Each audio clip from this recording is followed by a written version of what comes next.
Gravação iniciada, presidente. Obrigada. Então, bom dia novamente a todo mundo. Vamos retomar a nossa sessão de julgamento do dia 8 de abril de 2021, período da manhã, da primeira turma da terceira Câmara da segunda sessão do CAF. Presentes os conselheiros João Maurício Vital, Wesley Rocha, Kleber Ferreira Nunes Leite, Fernanda Melo Leal, Paulo César Macedo Pessoa, Letícia Lacerda de Castro, Maurício Dauriti do Vale, Sheila Ares Cartacho Gomes, que votarão nessa sequência. Nós estamos fazendo os processos da nossa pauta da manhã. Item 97, Manuel da Conceição Pinto Leal Ribeiro, ele tem um recurso de ofício também. Bom, esse do Manuel também é um processo de omissão de rendimentos caracterizados por depósitos bancários de origem não comprovada, referente ao exercício de 2003. A decisão de primeira instância julgou parcialmente procedente a impugnação e considerou a origem de um grupo de depósitos relacionados aqui no voto, vários depósitos.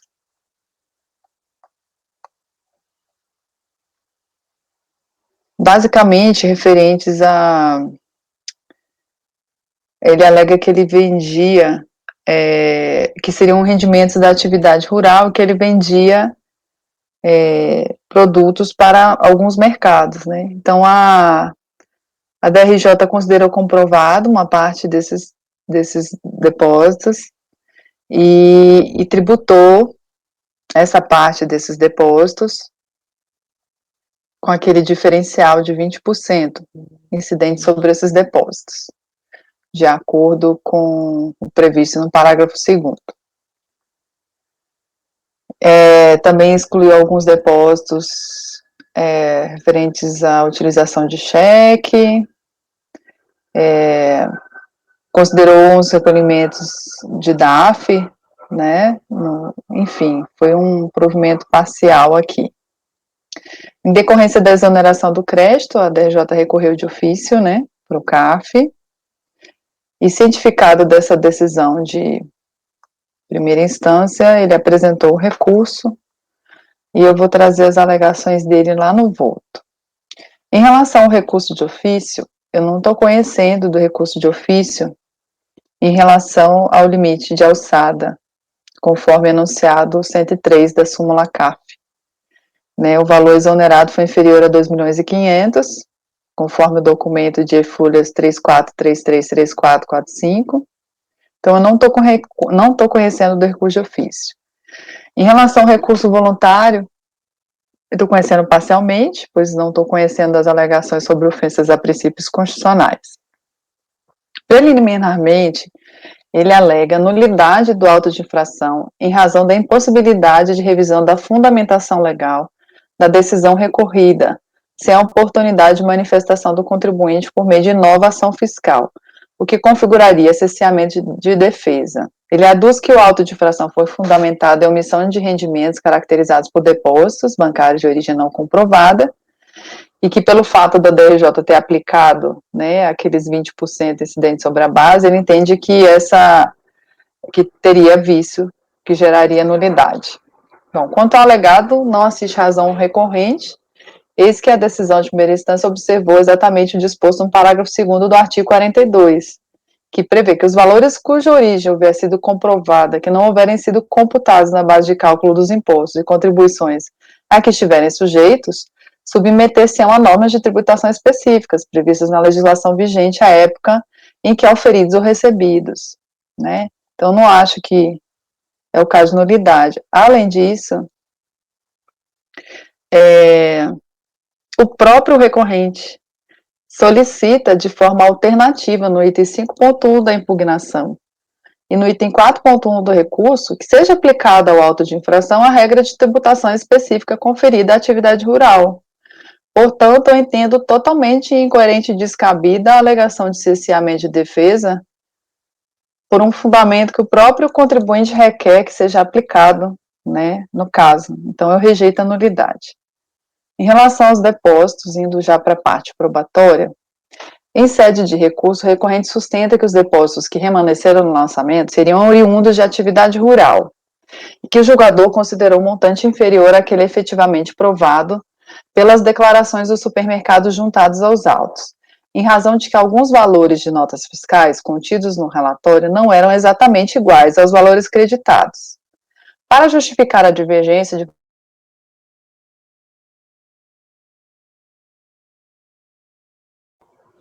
Caiu, né?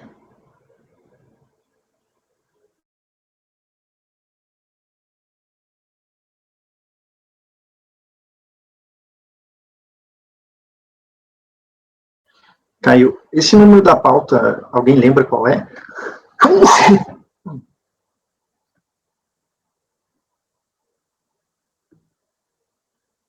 Caiu, né? Salvo engano, 97. Obrigado.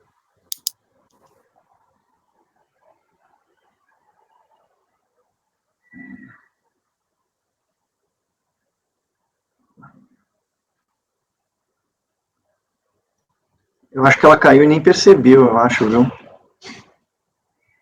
Vou mandar mensagem aqui no grupo. Verdade, ela pode estar falando, que ela está lendo, né? É.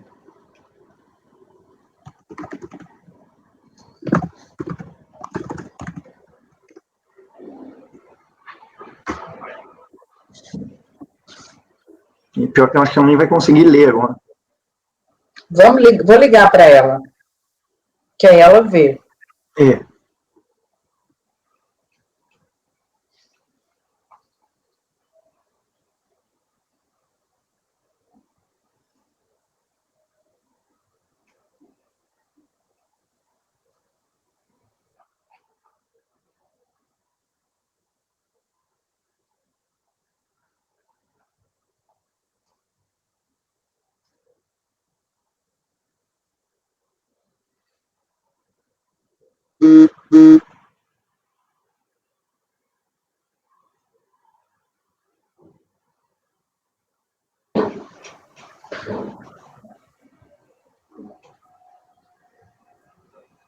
Ela não me atendeu, certamente ela não viu.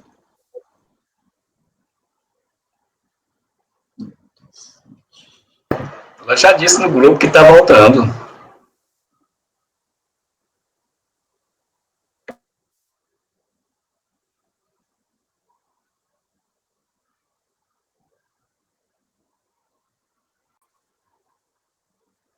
Oi, pessoal, vocês estão me vendo? Agora sim. Estou com um problema na minha internet, acabou de cair novamente. Bom, eu estava lendo, eu vou voltar à parte do recurso, tá? Que eu falo dos documentos aqui, então. Então, em sede de recurso, vocês ouviram até a parte probatória? Eu comecei a falar das provas. Ouviram? Eu acho que eu ouvi... Não, essa parte a gente não ouviu. Tá, então vou começar.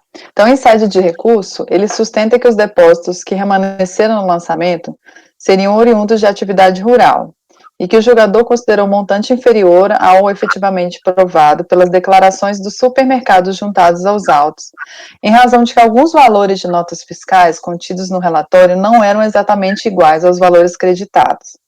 Para justificar a divergência de valor existente, ele justifica que é praxe no meio de venda de hortaliças e legumes o pagamento com desconto atinente à mercadoria que se avaria no transporte. Alega que, em relação à empresa CIA Brasileira,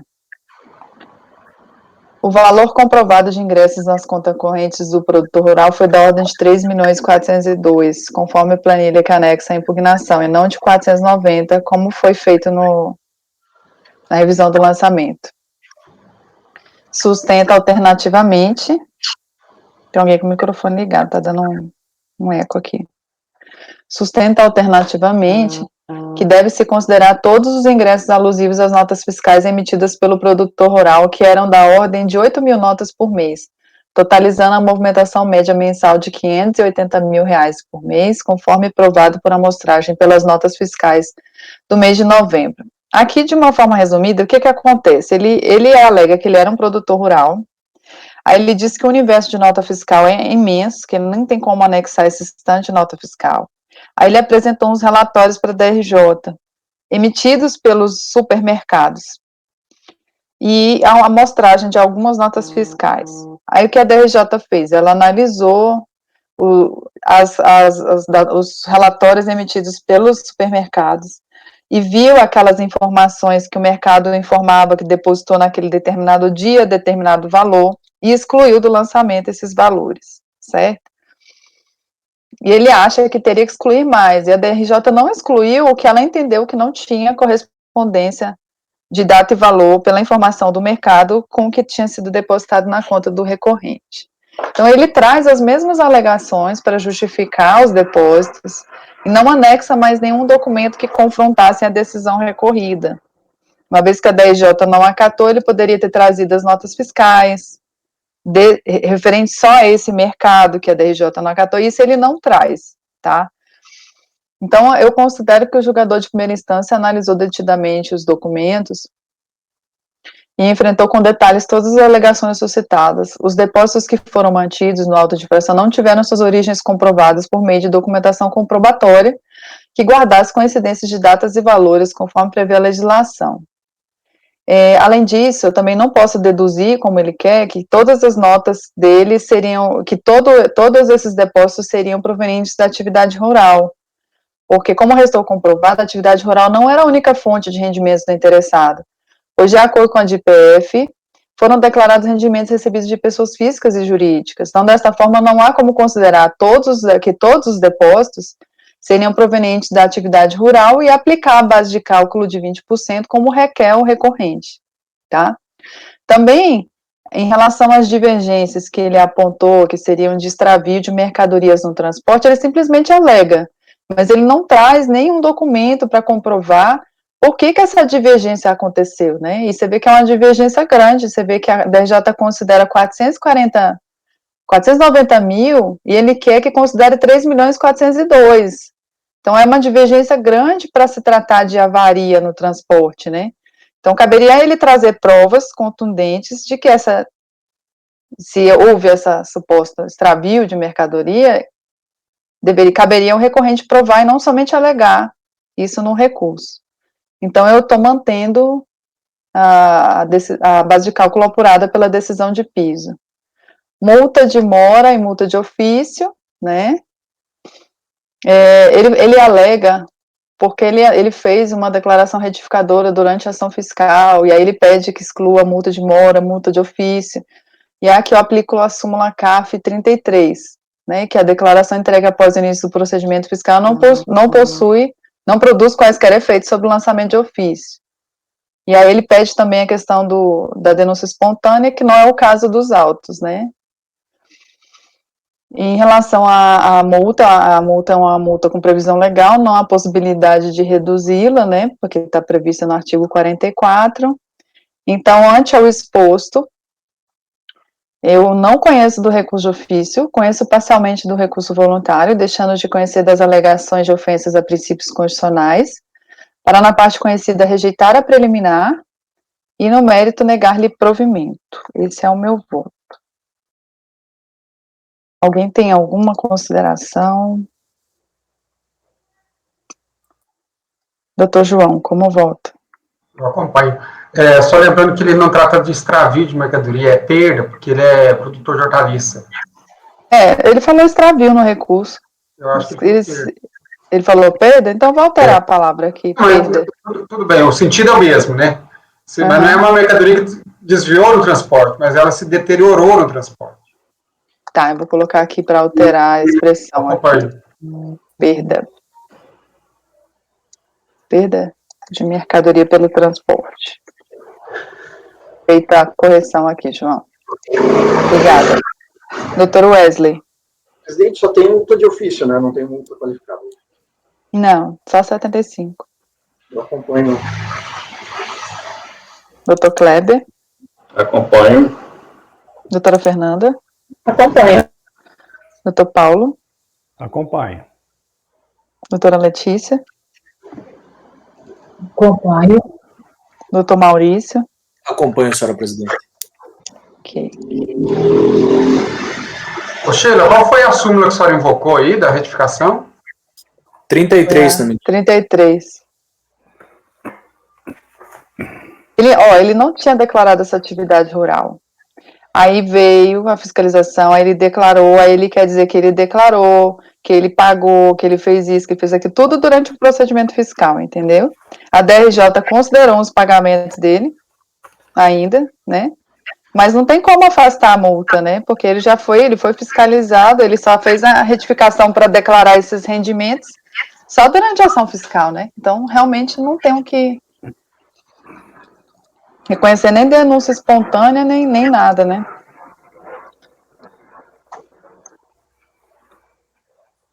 Por isso que a DRJ ainda tributou em 20%, porque ele não tinha recolhido nada, né? De rural.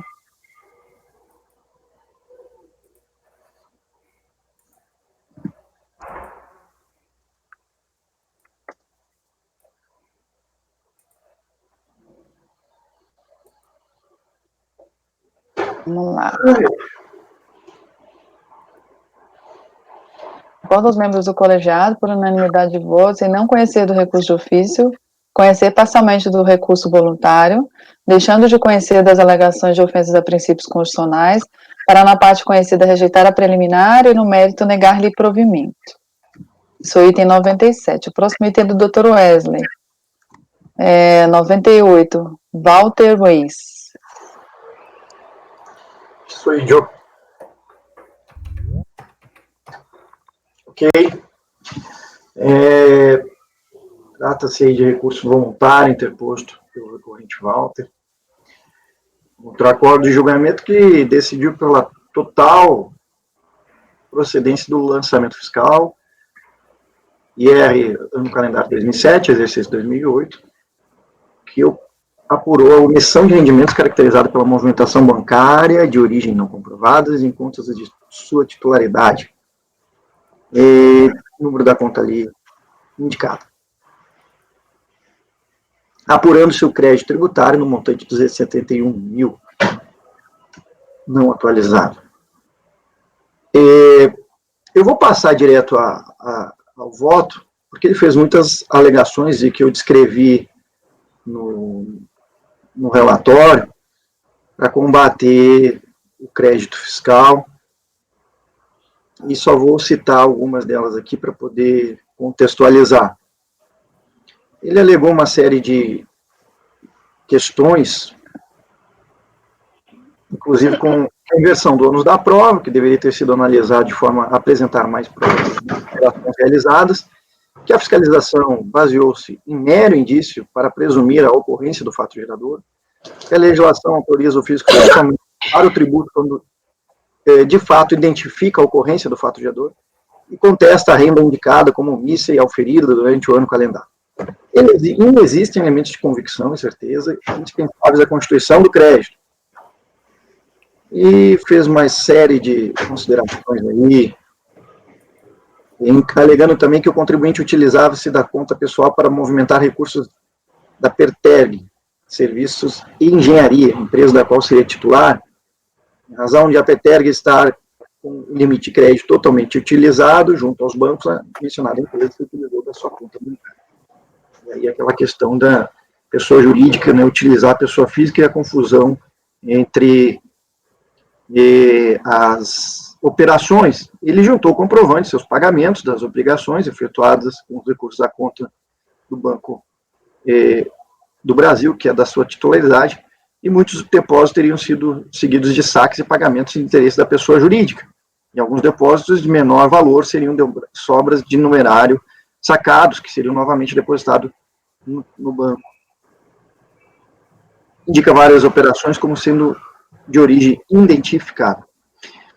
Na questão do cerceamento de defesa, não estou acolhendo, então, portanto, que, segundo o recorrente, houve cerceamento de direito de defesa por ferir ampla defesa contraditória, não verifico isso. Nas formalidades observadas no cortejo do processo, da marcha processual aí, na verdade. E nas omissões de rendimentos, eu verifico que, apesar das informações, eu vou descer para a página 9, o recorrente não logrou comprovar as operações como entradas e saídas, bem como da sua própria alegação. Comissões e rendimentos na apuração dos depósitos de jurídico comprovado, o recorrente alega ter usado a conta pessoal para movimentar a PTERG.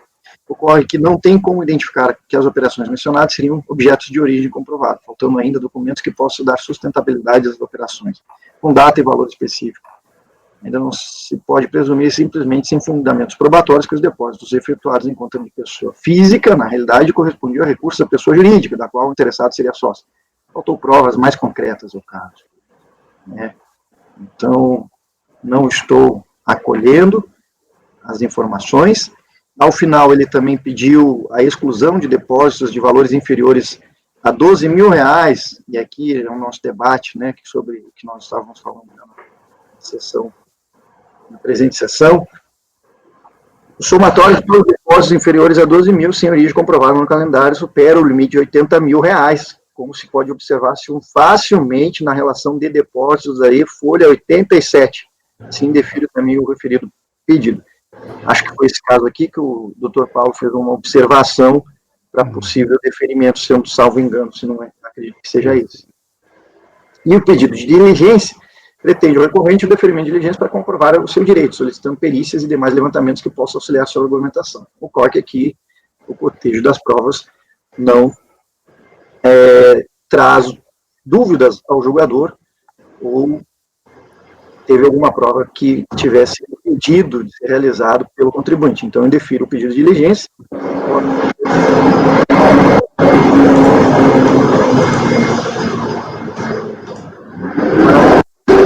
Passou um ônibus aí. Peraí. Tá. Vai lá, mas repete de novo. Então, a conclusão eu voto por conhecer o recurso voluntário para não colher as preliminares arguídas e, no mérito, negar-lhe provimento. Aí tem o pedido de diligência, né? Indeferir o pedido de diligência. Para não colher as preliminares, indeferir a diligência. Indeferir a diligência e, no mérito, negar-lhe provimento. Aqui tem uma questão levantada pelo Dr. Paulo, nas considerações. É isso. Dizendo que sobre os depósitos abaixo de R$12 mil. Eu retiro essa observação diante dos debates que nós tivemos, entendeu? Realmente não tem o que excluir.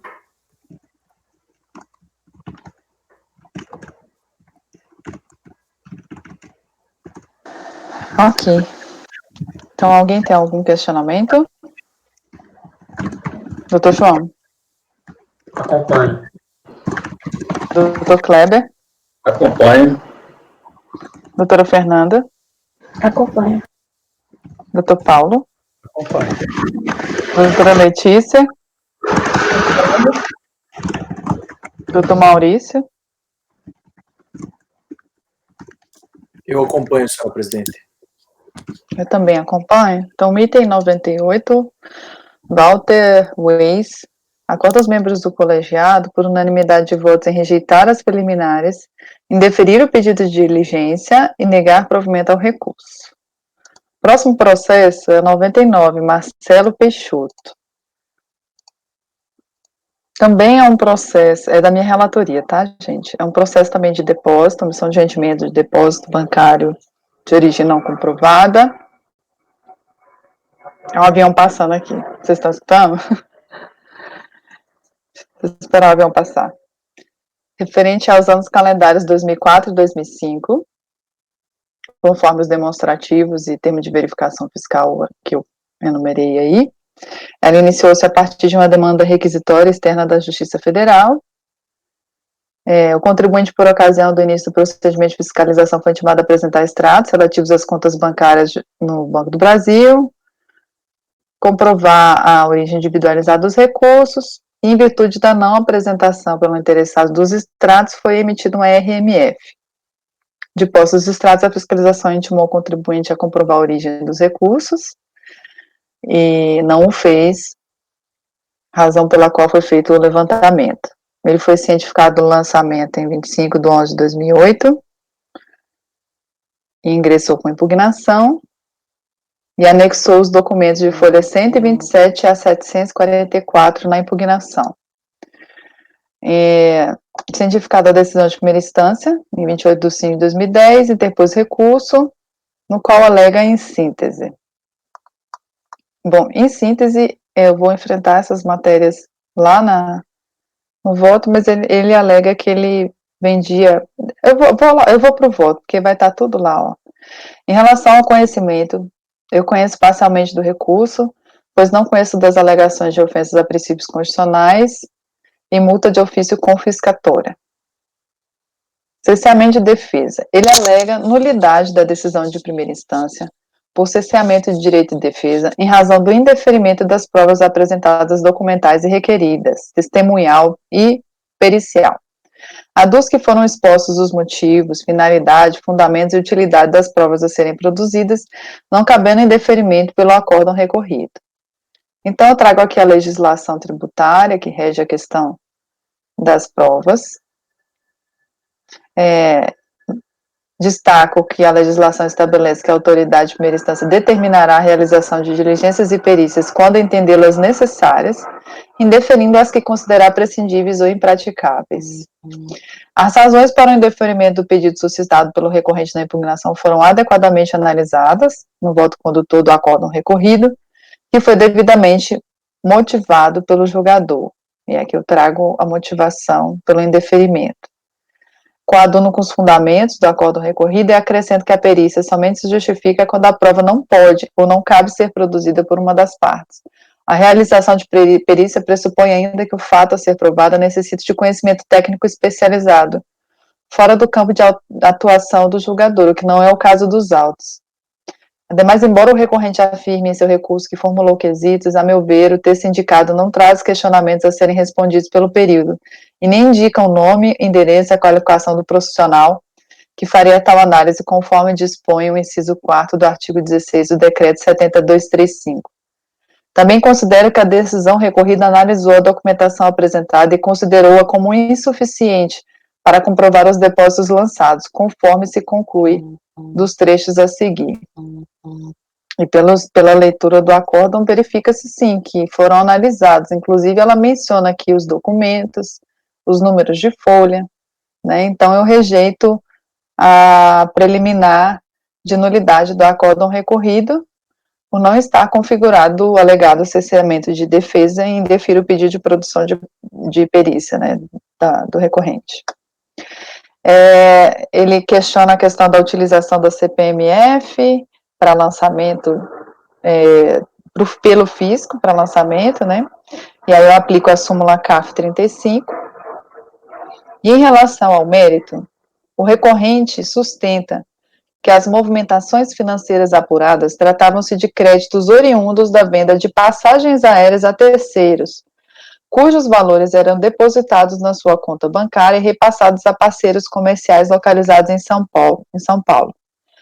Informa que, após prestado o serviço de intermediação, ele e seu irmão recebiam uma comissão por trabalho realizado, que girava em torno de R$100 a R$200 por ato, o que representaria efetivamente a renda oferida pelo labor que eles exerciam.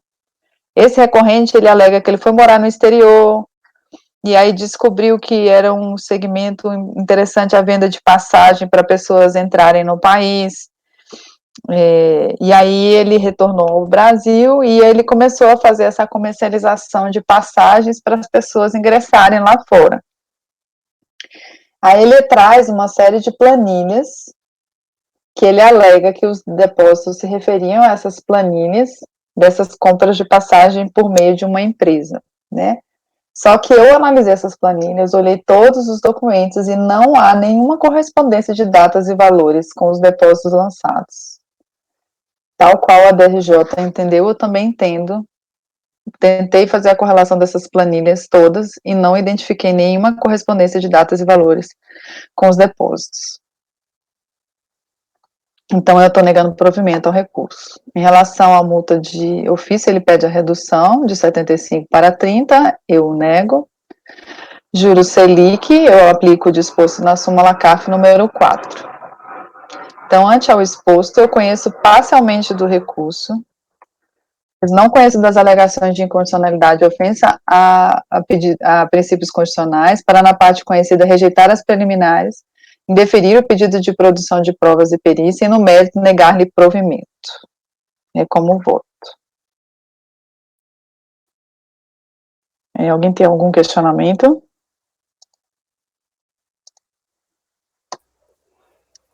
Doutor João? Acompanho. Doutor Wesley? Acompanho. Doutor Kleber? Acompanho. Doutora Fernanda? Acompanho. Doutor Paulo? Acompanho. Doutora Letícia? Acompanho. Doutor Maurício? Acompanho, senhora presidente.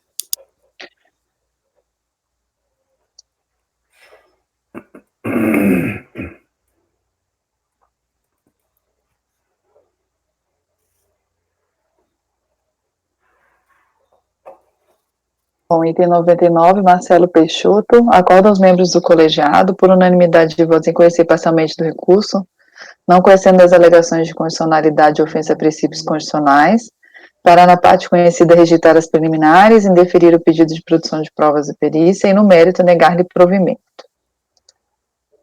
Próximo processo é do Dr. Paulo, item 100, Muhammad Mustafa. Pois bem, vamos...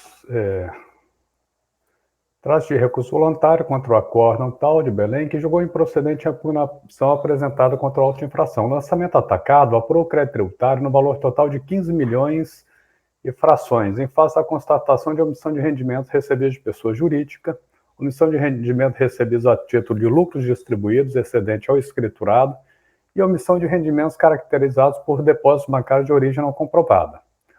Aí a ação fiscal está relatada aí, as folhas 325 seguintes, eu cito os principais pontos, né? Bom, o sujeito passivo, não só cito o TVL, o sujeito passivo impugnou a exigência aduzindo e eu sumaria as teses. Não obstante as alegações defensivas, a decisão de piso manteve o lançamento. E eu transcrevo a emenda, né, que resume o deciso. Consta dos autos, as folhas 478 seguintes, recurso administrativo como termo de arrolamento de bens. Isso é matéria estranha ao litígio, né? Cientificado da decisão de piso em 19 de fevereiro de 2019, pela via postal no domicílio tributário eleito pelo sujeito passivo, o recorrente interpôs recurso voluntário em 22 de 3 de 2019, reiterando as alegações deduzidas na impugnação.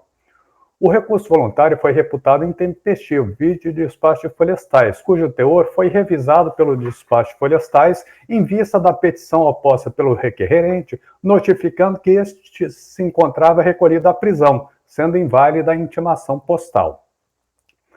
Bom, vamos ao voto. Cumpre verificar de início a tempestividade do recurso. Conforme consta do recurso voluntário, o sujeito passivo, por intermédio de seu representante legal, afirmou ter sido cientificado da decisão recorrida em 20 de 2 de 2009. Isso está lá no recurso voluntário, vindo a interpor recurso voluntário em 22 de 3 de 2009, afirmando a tempestividade verbis. E ele disse isso no recurso voluntário, considerando que o contribuinte tomou ciência do presente auto-infração no dia 20 de 2, quarta-feira, e considerando que o prazo só se inicia no primeiro dia útil subsequente ao seu recebimento, nos termos do artigo tal, aí ele sustenta que teria sido tempestivo. Não obstante, conforme comprova o AR, a ciência foi dada ao sujeito passivo em 19 de 2 de 2019, de modo que o recurso interposto excedeu o prazo de 30 dias. Por um dia, né? Conforme petição de folhas 686 seguintes, protocolado em data tal, o recorrente alega invalidade da intimação da decisão recorrida, pelo fato de que se encontrava preso desde data tal, afigurando-se a hipótese de domicílio necessário ao teor do parágrafo único do artigo 76 do Código Civil Brasileiro. Aduz ainda que a correspondência foi entregue no condomínio em que residia o contribuinte, o que implicou o recebimento da correspondência vários dias após, com base nesses argumentos, reputa tempestivo o recurso. Aqui tem uma incoerência, aqui ele fala vários dias após. No recurso voluntário ele tinha dito um dia após. Com efeito, eu entendo não prosperar a preliminar de tempestividade. Ocorre que as normas do Código Civil sobre domicílio necessário não afastam a norma especial do CTN, que faculta o sujeito passivo a eleição do domicílio tributário. Prevalece, no caso, a norma especial, de modo que é válida a intimação levada a efeito no domicílio eleito. Eu lembro que são várias as hipóteses de domicílio necessário no Código Civil, entendeu? Servidor público, militar, e aí vai, entendeu? Assim, em regra, a gente não admite isso em detrimento do domicílio eleito. Registro ainda não vislumbrar prejuízo algum na intimação do sujeito passivo no domicílio eleito, ainda que estivesse recolhido à prisão, mormente quando o recurso voluntário afirmou taxativamente que teve conhecimento da decisão um dia após a data da ciência da decisão recorrida consignada no AR, o que é coerente com a alegação deduzida na petição de Florestais de que a correspondência recebida no condomínio em que reside o sujeito passivo levam de 1 a 3 dias para serem entregues. Contudo, tal fato não é oponível ao fisco, sob pena de validar o marco temporal previsto na lei tributária. É importante mencionar ainda que o documento acostado às folhas 705, emitido pelo estabelecimento prisional, atesta que o recolhimento à prisão deu-se em 7/2/2008, silenciando se esse fato persistia até o momento da emissão desse documento. Assim, não prova a condição de preso na data da ciência da decisão recorrida em 19/2/2019. Do exposto, não conheço do recurso por intempestividade. Aí, se eu for vencido na preliminar, aí eu proporia uma diligência para esclarecer melhor a questão desse documento apresentado aí, a título de provar que se encontrava preso. Mas eu acho que a gente devia parar aqui e votar a preliminar de tempestividade. Se for o caso, eu adentro nas outras teses aqui, entendeu? Ok, doutor Paulo. Alguém quer fazer alguma ponderação? Então, eu vou colocar em relação ao conhecimento. O doutor Paulo está conhecendo parcialmente, está conhecendo apenas da preliminar de tempestividade. Como vota, doutor João? Acompanho, parabéns pela análise, pelo voto, concordo integralmente com os tratamentos. Eu vou colocar a votação completa e aí, se alguém divergir, a gente reabre de novo, não? Como assim? Colocar o conhecimento parcial e negar provimento, como ele colocou, né? Não, sim, eu tô imaginando que eu estou votando, ele está conhecendo da questão da tempestividade, estamos votando a tempestividade. Superar a questão da tempestividade, a gente vê o que faz. Tá, ok. Eu concordo com o conhecimento parcial e concordo com a intempestividade. Ok, correto, doutor João. Obrigada, doutor João. Doutor Wesley.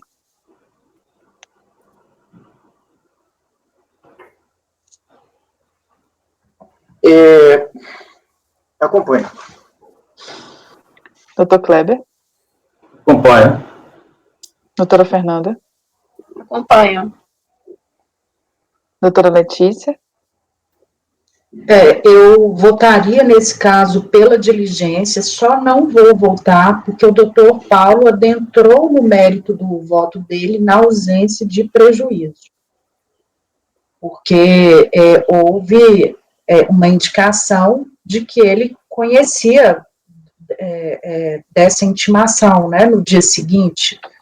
Né? Então, diante da ausência de prejuízo, eu queria, assim, nessa situação, eu votaria pela diligência, mas como não teve prejuízo, eu não vejo eventual nulidade a ser suscitada. Então, eu acompanho. Ok, doutora. Doutor Maurício? Eu acompanho, senhora presidente. Eu também acompanho. Então, vai ficar item 100. Acorda os membros do colegiado, por unanimidade de votos, em conhecer parcialmente do recurso, conhecendo apenas da alegação de tempestividade e negar-lhe provimento. O próximo processo da minha relatoria é o 101, também é um caso de intempestividade.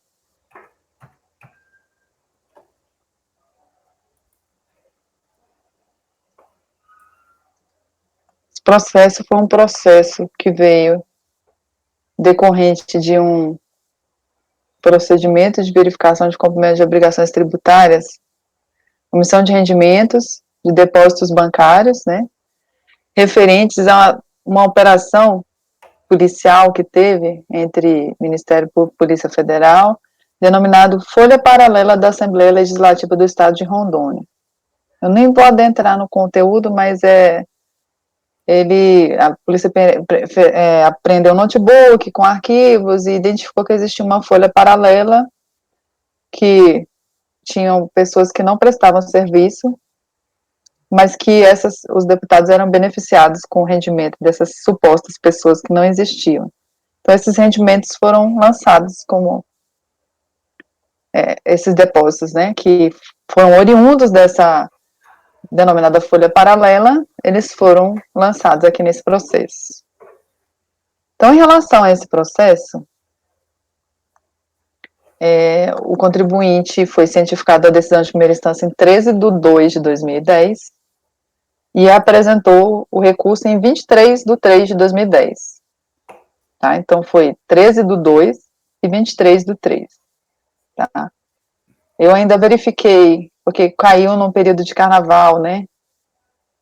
No ano de 2010, teve uma portaria, 834, que determinou a questão dos feriados, e na quarta-feira de cinzas era ponto facultativo até 14 horas. Então, no caso concreto, o recorrente teve ciência do acordo no dia 13, que era um sábado, e nos dias 15 e 16 foi decretado ponto facultativo. Então, considerando a data de início, né, do dia 17, que é a quarta-feira, a partir das 14.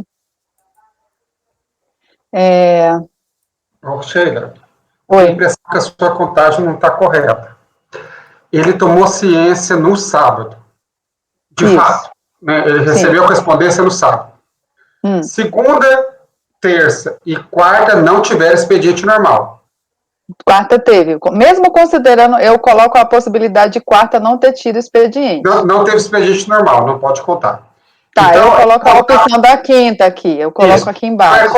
É contado como data da ciência a quinta. Isso. Então, na quinta, é considerado para todos os efeitos o dia que ele recebeu a correspondência. Então, começa a contar o prazo na sexta. Não é na quinta. Entendi. Aí, mas, de qualquer forma, vai estar intempestivo. Mesmo porque se fosse por um dia, não vai dar mais intempestividade. Não, mas mesmo considerando isso, vai ser no dia 19/2/2010, que é uma sexta-feira. Ele apresentou no dia 23 de março. Entendeu, João? Estou abrindo aqui o calendário, só para checar.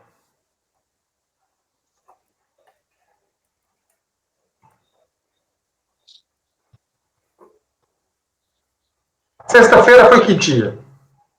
Enquanto eu abro aqui. Foi dia 19/2, sexta-feira.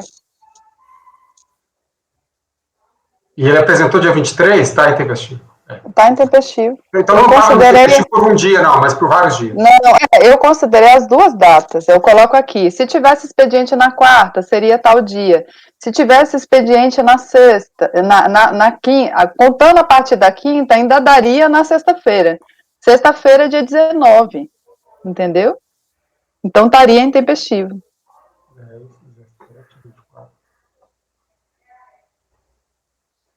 Ele apresentou no dia 23. Exato. O dia que venceu foi dia 22, segunda-feira, 22 de março. Pois é, ainda estaria intempestivo. Estaria intempestivo, isso mesmo. Mesmo se eu considerasse, na quinta estaria intempestivo. É isso que eu quis dizer. Sim, não, tem que considerar a data que ele tomou ciência foi a quinta. Isso. Porque não conta a data da ciência no sábado. Ele não mas eu poderia ainda considerar a quarta, porque teve... Não. Pode ser. Você não considera? Expediente normal e repartição. Então eu vou colocar a quinta-feira. Eu vou tirar essa parte da quarta-feira aqui, então. Isso. É isso que eu estou dizendo. Começa a contar. A data que ele tomou ciência foi... segunda-feira, ele teria 18, que apresentar na segunda. Foi 18, começa a contar 19 e venceu 22 de março. Aí ele apresentou 23, ou seja, está intempestivo. Está intempestivo. Aí eu não estou conhecendo do recurso porque ele sequer alega qualquer preliminar a respeito disso. Nem traz nada.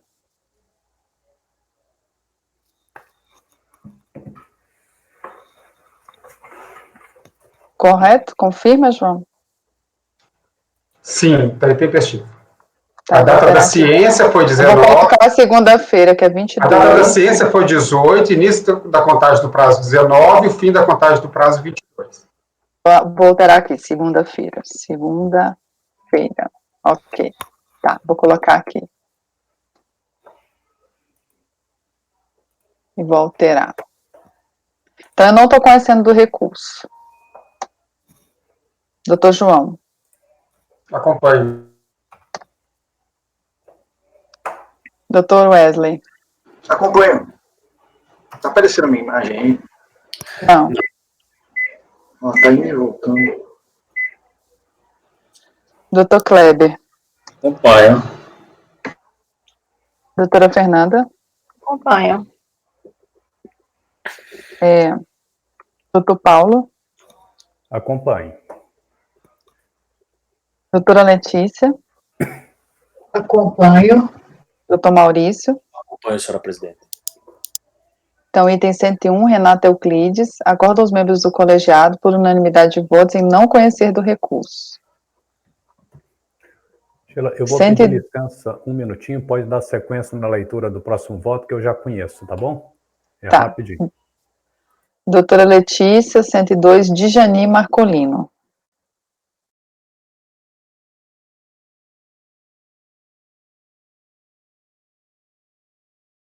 O voto está constando uma orientação para diligência, mas, assim, ao revisá-lo, eu já antecipo que eu vou dar provimento já.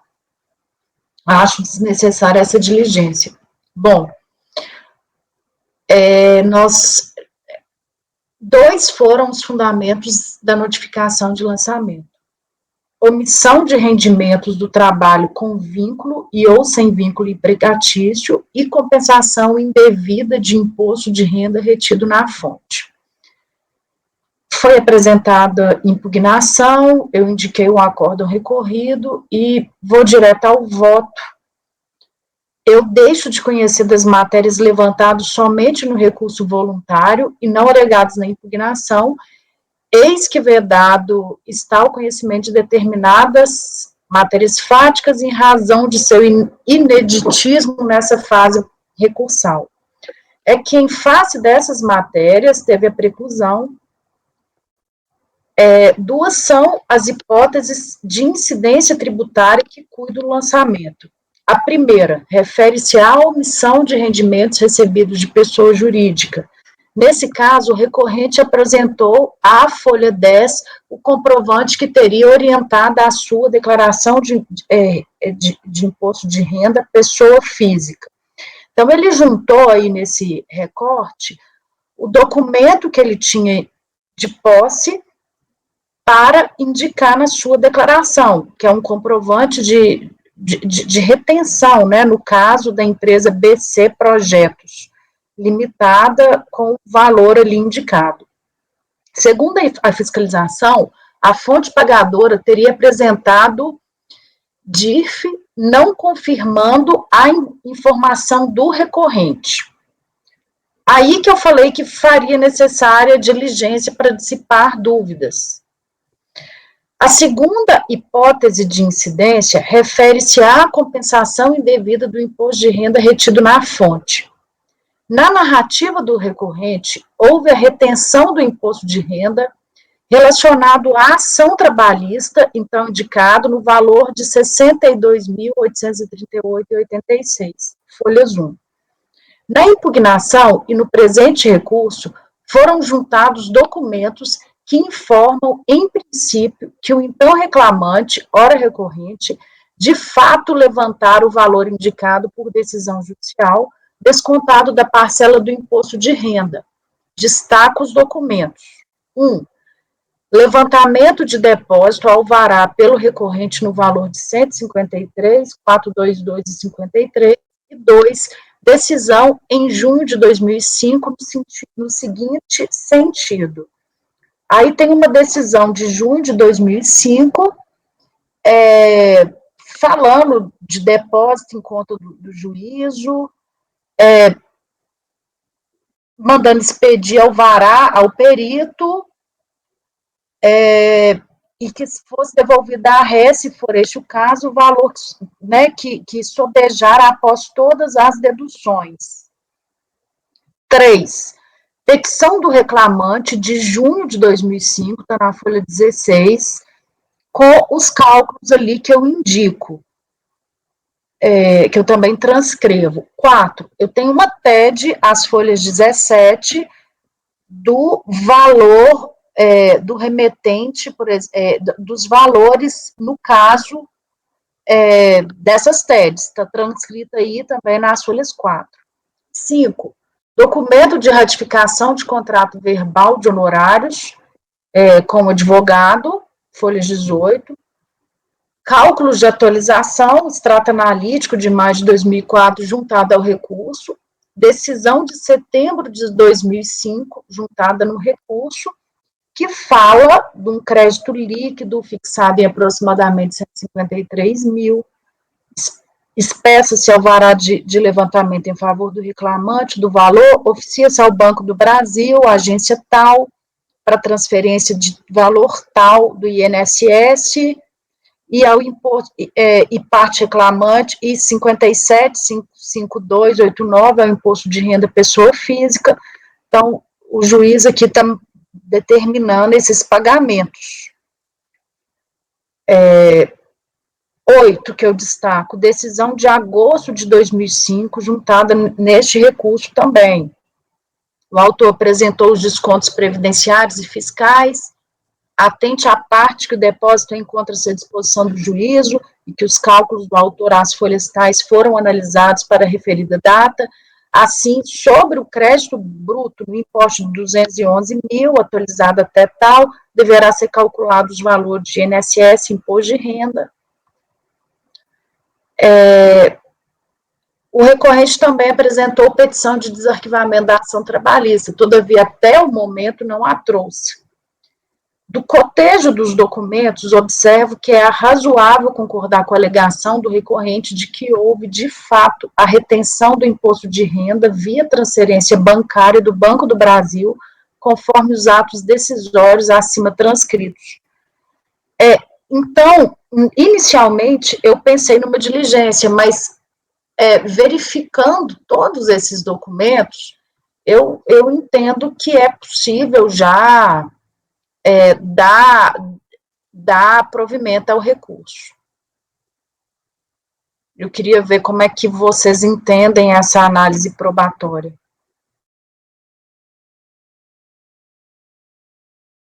Doutor João.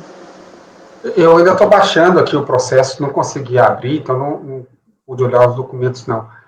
Mas eu queria voltar só à questão da omissão de rendimentos. Eu não entendi por que a senhora está dando provimento na questão da omissão de rendimentos, porque, pelo que a senhora relatou, foi constatado que a empresa informou para ele, informou na DIRF, acerca desse contribuinte, valores divergentes dos valores que ele declarou na declaração de imposto dele, não é isso? A empresa que lhe pagou. Mas parece que são muito pequenos, não são não, Paulo? Você olhou?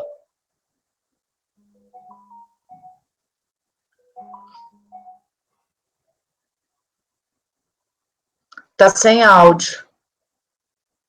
Esse processo, eu me recordo que eu fiz alguma observação, não? Ou só conversei com você? Mas você fez uma observação para mim, e que aí eu acatei, inclusive eu estava querendo diligência, né?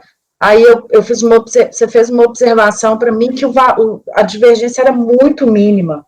A questão é a seguinte, pelos documentos que estão nos autos do processo, está bem claro que o que foi pago para o contribuinte é líquido do imposto retido, entendeu? E ele declarou o valor total, que está num demonstrativo dos cálculos em uma das folhas do processo, que eu não estou conseguindo abrir o processo ainda. Eu achei que houvesse copiado, mas não copiei. Vamos ver o que eu acho aqui do volume 1. Eu fiz alguma anotação sobre esse processo, mas eu não sei onde ela foi parar, entendeu? Então, eu estou tendo que olhar aqui de novo. Eu faço uma correção aí no entendimento da relatora de que havia uma prova da transferência bancária do imposto de renda retido na fonte. Não houve.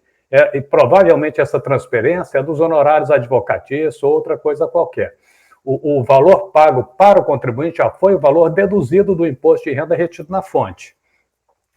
Nós temos aí nas folhas 19 a petição dele, né?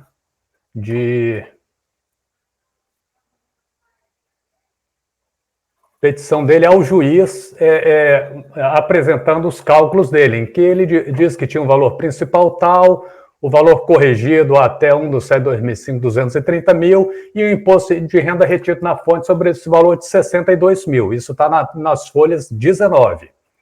Então, 230 mil é o valor bruto. Aí, se a gente achar aí a DIRPF dele, deixa eu procurar a DIRPF para ver o que ele declarou.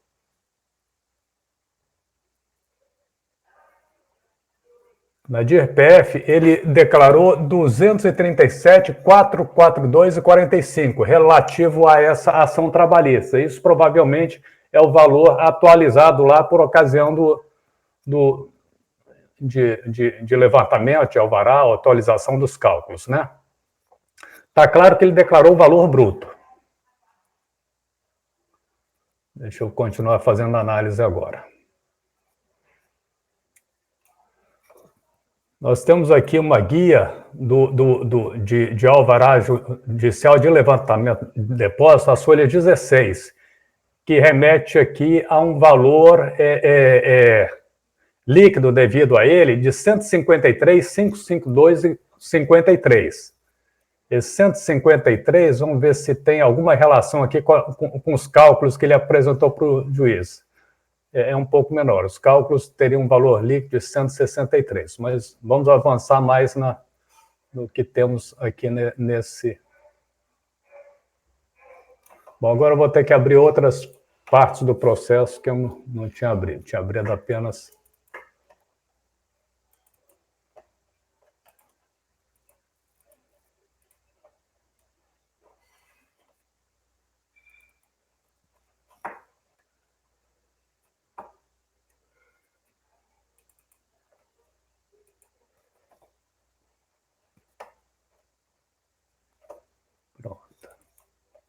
Eu vou conseguir. Qual o nome do contribuinte mesmo? É Djanin, é isso? Djani. Ok. Eu resgatei o processo aqui que eu tinha copiado antes. Vamos lá. Termo de desentranhamento, termo de solicitação de juntada. Vamos. Acordo. Bom, com o recurso voluntário, ele vem e junta algo mais, né? Vamos ver o que ele juntou com o recurso voluntário.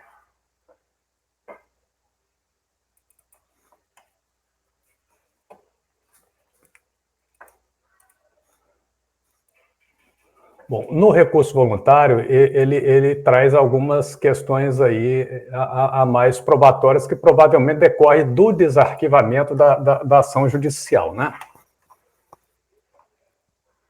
Então, aqui nós temos uma memória de cálculos da ação judicial, que está nas folhas 66. Vamos ver aqui.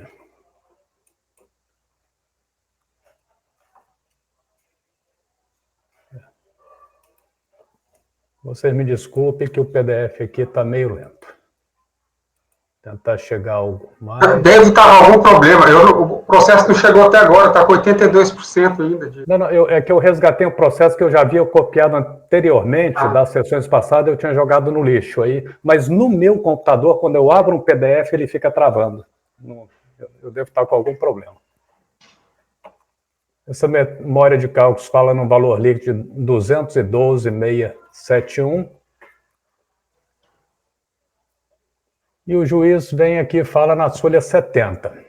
Agravo de petição, depósito da conta tal, honorários, cursa, proceda-se, oficie.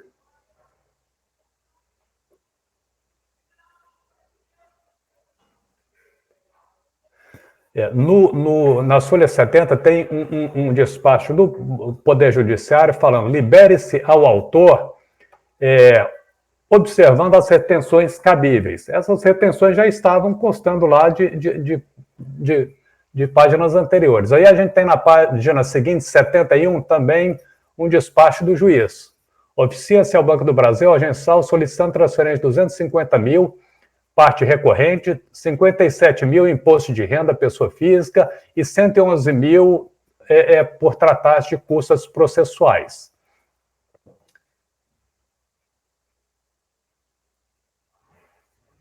E fala justo dos 153 mil que você citou. Não era 153, você falou? Assim sendo, dos 220 mil transferidos às folhas tais, restará 7 mil e tal, que será, isso aí vai ser devolvido à parte autora, né? Então, esses 57 mil é um imposto de renda retido na fonte em termos de valor da data do depósito, entendeu? É razoável que isso aí tenha sido atualizado. Eu entendo que se ele declarou o valor cheio, essa fonte é dedutível, entendeu? Eu acho que não precisa fazer uma diligência para provar isso. Processos trabalhistas são realmente difíceis porque as provas não são uniformes, cada um vem do jeito, e baixar em diligência para ter uma informação desse processo, a gente vai ter essas informações truncadas que estão lá dentro do processo, entendeu? E a gente vai chegar aqui e vai analisar a mesma coisa.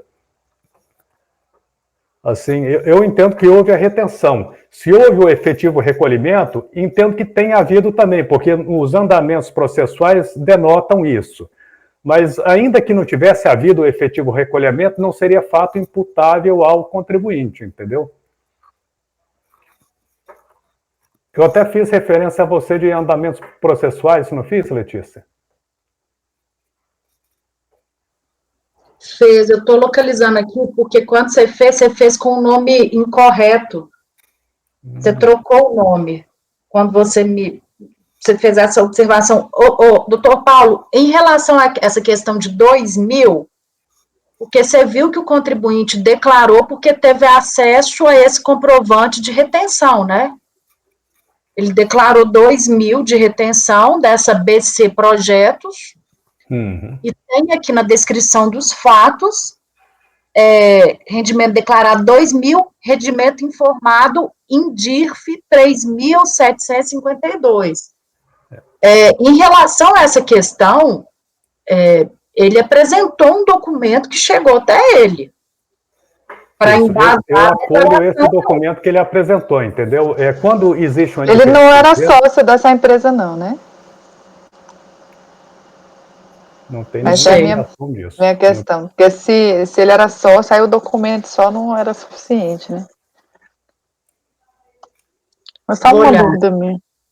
É que isso aí é omissão de rendimento, né? Não é fonte, né, Letícia? Não, foi uma glosa, não foi não? Foram duas infrações. Também? Eu acho que foram 2 infrações. Foram 2 infrações. Teve uma omissão de rendimento de R$ 1.752, que é a diferença entre DIRF e o valor declarado. E teve a questão da glosa da fonte de 62.800.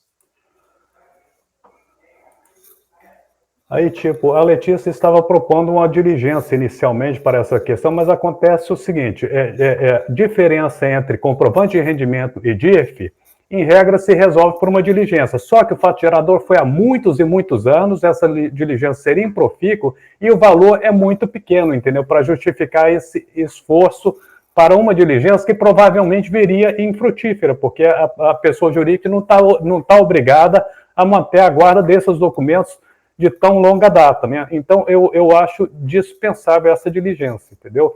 E eu entendo que ele já traz um documento que justifica o valor que ele está declarado. Eu acho que não tem uma prova suficiente da ocorrência do fato gerador diante desse documento trazido pelo contribuinte, entendeu? Gente, a gente está falando de R$ 56,00 de imposto.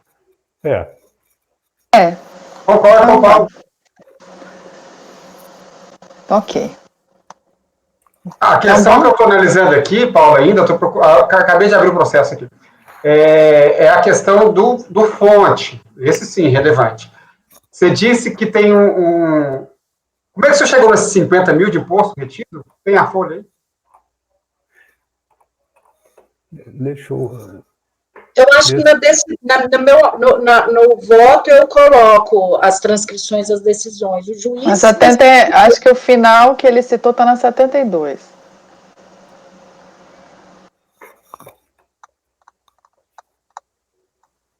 72, eu achei o resumo, 71, 71. Eu posso fazer uma explanação agora mais coerente do que eu tinha feito, que eu não estava achando. Eu tinha colocado ele com o nome errado e isso dificultou a minha localização. Se vocês quiserem, eu falo agora que eu vou fazendo o link com as páginas do processo. Pode ser? Pode.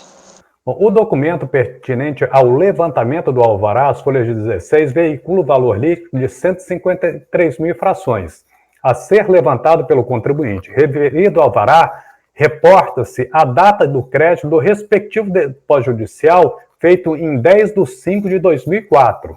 Esse mesmo valor constou do despacho judicial às folhas 71, então isso fecha tudo.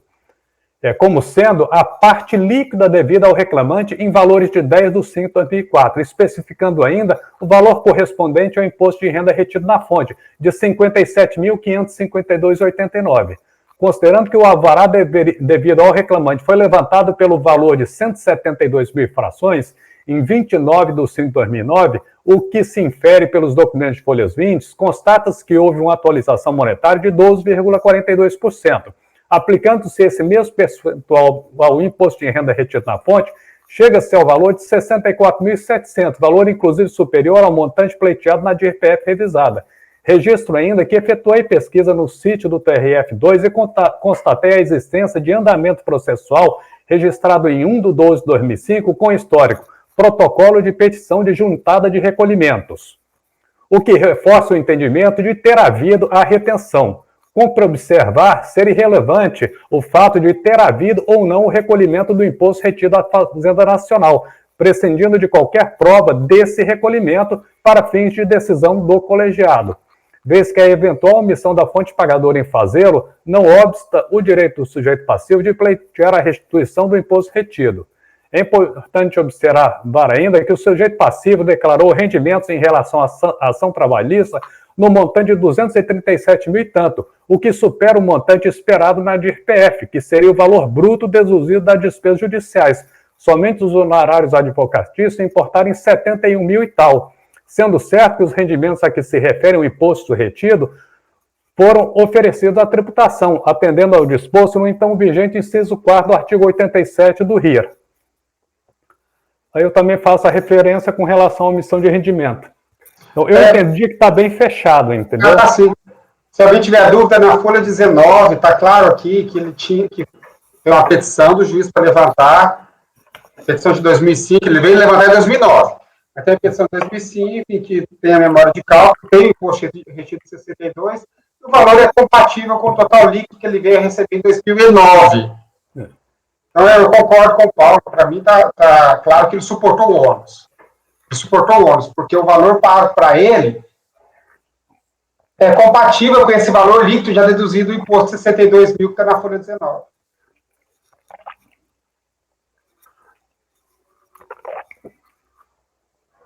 Ok. Então, a doutora Letícia votou por conhecer parcialmente do recurso, não conhecendo as matérias preclusas, na parte conhecida dar provimento. É isso, doutora? Teve uma matéria preclusa, né? Mas que não Sim. influencia, né? Não influencia. Ele pede restituição do valor.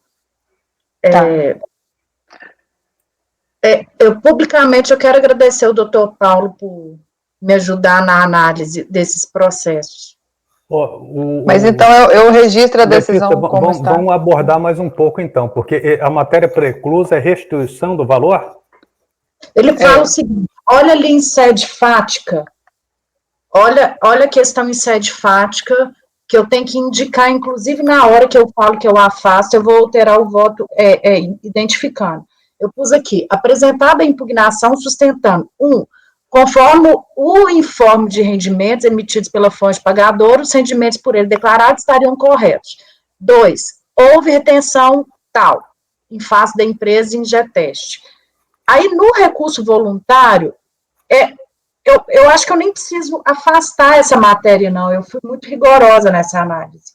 Ele fala, não sendo admitida a glosa do crédito utilizado pela recorrente para compensar o imposto de renda pessoa física, remanesce crédito suficiente a cobrir eventual débito referente à omissão de rendimentos recebidos de pessoa jurídica garantindo ainda saldo a título de restituição.